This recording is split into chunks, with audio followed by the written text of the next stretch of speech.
We had a net profit for the year of 1020 crores, capital adequacy as per Basel III of 12%, and a branch network of 1694, of which close to 62% of the branches, 1065 were in Andhra Pradesh.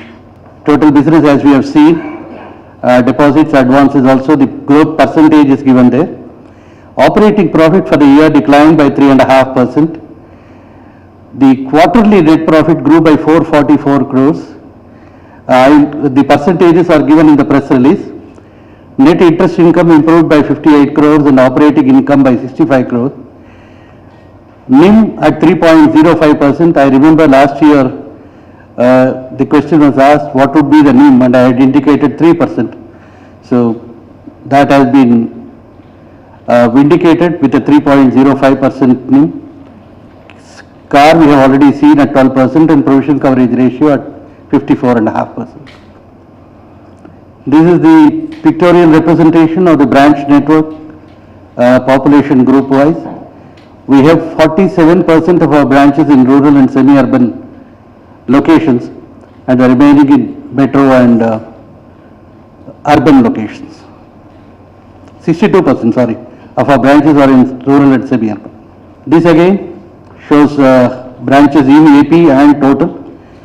During the last year, that is 2013-14, we opened 136 new branches. Deposits, advances, it shows the movement over the past 3 years. This is all available to you in the slides given. Capital adequacy as per Basel II, 12.52, and as per Basel III, 12. Profitability, net interest income went up from 1004 crores in the quarter ended March 13 to 1027. Non-interest income almost flat, 324 and 329. Operating income at 1328 for March 13 and 1356 for March 14. Operating expenses was down, resulting in operating profit of 868 crores in March 14 as against 715 crores in March 13. Provisions and taxes went up by about 89 crores quarter on quarter, and net profit up by 17% at 444 crores versus 380 crores for March 13. And if you look at the year end, for the whole year, 2012-13 and 13-14, the net profit was 1020 crores versus 1250 crores, which is a drop of about 18%. Gross NPAs increased from 3,186 crores to 5,824 crores. The gross NPA ratio moving up to 5.89 from 3.46. Net NPA moving up from 1.61 to 3.12. And the provision coverage ratio, as I already indicated to you, at 54.50. Housing loans. In fact, if you look at our backdrop also, this is going to be the focus of the bank during the current year. That is why this backdrop has been very carefully designed. The housing loan number of borrowers increased by about 21%. We had 31,780 new borrowers, but the amount of housing loans improved by 28.34%, which indicates that we are now venturing into the higher end of the bracket. We are no longer seen as a bank which only caters to the middle class segment, but moving towards the slightly upper end. Similar is the case with vehicle loans. The number of new borrowers improved by 35%, but the amount grew by 64%. There again, more and more high-end cars being financed. Education loan, similarly, we are venturing more into financing students for studies abroad. So 12.5% growth in the number and about 16% growth in the amount. MSME advances, we have grown in the micro and small segment significantly, but there was an 18% dip in medium segment. Even though the gross disbursal is shown there as 170 crores, the actual outstandings on account of medium enterprises declined by close to 18% because two large borrowers moved over from the medium segment to the large segment, which we call the C&I segment. That was the result for this. And in two units dealing with gem and jewelry, we consciously reduced our exposure because of the stress in that sector, and the reduction in the exposure was close to about 1,000 crores. So that was the reason. Otherwise, we have done reasonably well in the overall MSME context. Agriculture advances, the bank achieved the mandated target of 18% for the 5th consecutive year. Not many banks in this country have this honor, and we have been able to do that.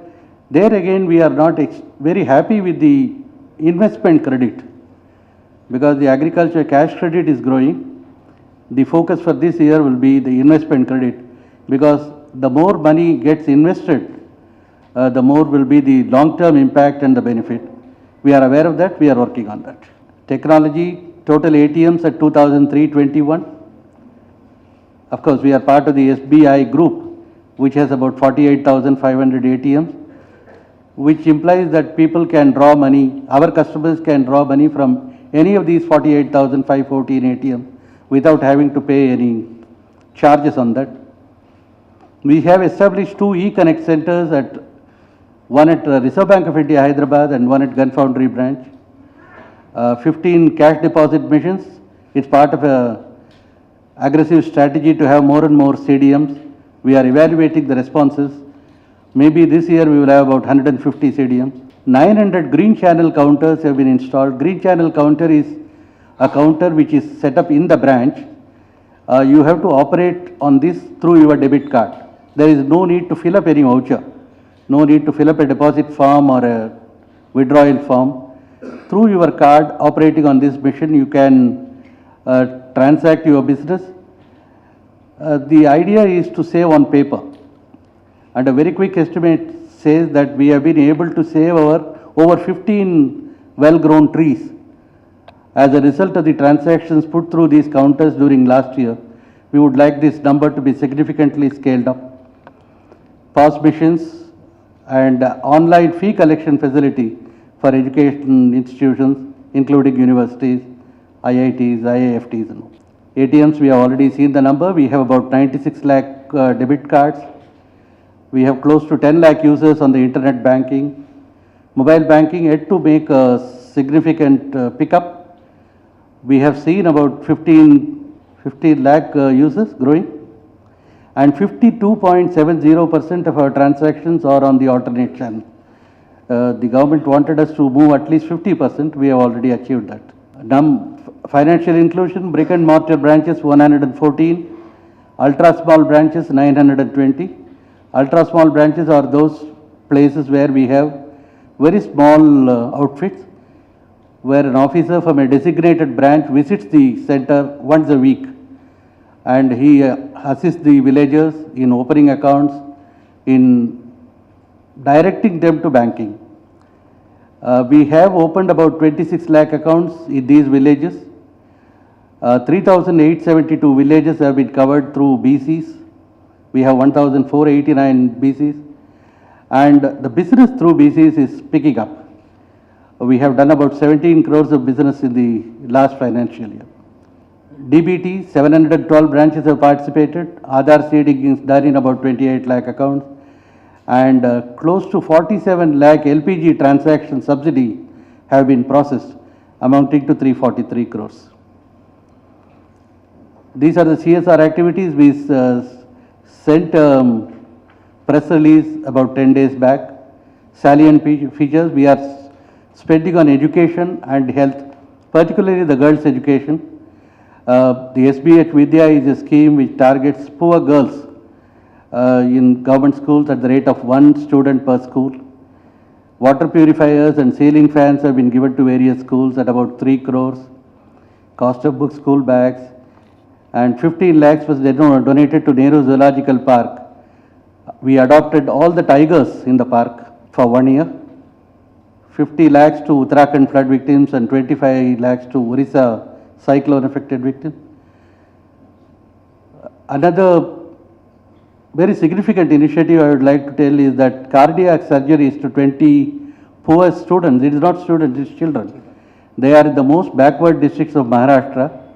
We conducted a camp in Beed and Nanded districts, picked up the children from there, brought them over to Hyderabad, conducted these cardiac surgeries, and sent these children back as normal, healthy children. This is one activity which gave us a lot of satisfaction, and maybe we will scale it up further during the current year. Thank you. That would be all, and questions are welcome. Which was at 334 crores as against 449 crores. Every year during March, during the annual closing exercise, we conduct an actuarial valuation of the requirements for our pension fund, provident fund, pension fund and gratuity, and other benefits to the staff like leave encashment and so on, resettlement expenditure and all. This actuarial valuation is based on a host of factors which the actuaries decide, including the discounting factor, the life expectancy of the staff, because they go by the latest LIC table, which gives the life expectancy. Last year it was around 72, now it's moved up to 76. And this, we are also making these provisions quarter on quarter, but they are approximate figures. So when the actuarial valuation finally comes to us, whatever is the actuary states is required, is made. And that resulted in savings of almost 90 crores.